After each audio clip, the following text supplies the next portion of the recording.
Bon, il faut qu'on parle.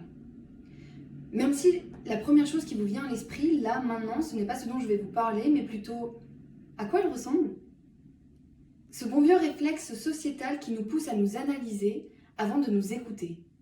Essayer de ranger l'autre dans une case grâce à des critères physiques, d'appartenance, de couleur ou de genre pour mieux arriver à l'appréhender. Fort heureusement, les réflexes et les perspectives évoluent. Et maintenant, les femmes ont le droit de s'exprimer et plus encore d'être écoutées. C'est ainsi que je me tiens devant vous aujourd'hui. Puisqu'il faut qu'on parle. Il faut qu'on parle parce qu'après le choc de Charlie, on a repris conscience de l'importance et de la nécessité d'user de ce droit fondamental qu'est la liberté d'expression. On dit que la parole est précieuse, alors utilisons-la. C'est d'ailleurs pour Descartes une spécificité humaine, plus encore le propre de l'homme selon Aristote. Un besoin primaire, mais surtout une faculté qui lui a permis de comprendre le réel, de se construire et d'établir des relations. Cependant, l'humanité n'a pas réussi à créer un modèle unique de société, où chaque citoyen disposerait des mêmes avantages. Les droits absolus des uns représentent malheureusement encore les interdits des autres. Alors, en ce sens, la parole devient une liberté, que nous devons chérir et utiliser au nom de ceux qui sont forcés de se taire. Prendre cette liberté d'expression pour remettre en cause, débattre et convaincre. Pour exprimer nos rêves afin qu'ils puissent devenir réalité. Toutefois, comme dans chaque chose, il y a un risque. Un besoin indispensable de nuances pour éviter que la parole ne bascule. Car qu'y a-t-il de pire que d'user de la parole pour ne rien dire, s'abasourdir de commérages nuisibles? Ah si, peut-être.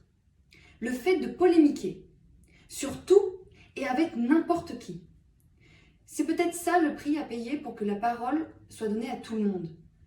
Se retrouver contraint d'écouter Éric Zemmour déblatérer des inepties et des sarcasmes. Et encore s'il n'y avait que lui. Non, le problème c'est qu'ils sont partout. Ils sont là, ils sont dans les campagnes, dans les villes et sur les réseaux sociaux. Alors dans ce cas, à quoi bon? À quoi bon brandir cette magnifique liberté d'expression pour l'utiliser ainsi? À quoi bon offrir la parole pour finalement se retrouver noyé au milieu d'un tourbillon d'informations invraisemblables? Par moments, le silence serait d'or et la parole plus qu'argent. Stopper les élucubrations sans fin, les calomnies ou encore tout ce voyeurisme incessant. À quoi bon? Eh bien, je vais vous le dire. Il faut qu'on parle pour malgré tout continuer à se construire. Car même si nous représentons une société de pourri gâtés du civisme, nous nous devons d'élever cette parole. C'est un devoir envers nous et pour les prochains. Il faut qu'on parle pour s'engager en faveur de la liberté de penser. Il faut qu'on parle au nom de l'égalité des chances et des traitements. Il faut qu'on parle pour lutter contre le racisme et les discriminations. Il faut qu'on parle pour éveiller les consciences et faire évoluer les mœurs, même si, pour cela, ça veut dire faire partie de l'une des 343 salopes. Il faut qu'on parle pour dénoncer les crimes, afin qu'ils ne puissent plus se reproduire. Il faut qu'on parle pour se défendre et se soutenir. Il faut qu'on parle pour aussi se rappeler. Il faut qu'on parle pour se comprendre, apprendre à se respecter et à s'aimer. Il faut qu'on parle car la parole émancipe. Et nous avons encore grandement besoin de nous émanciper.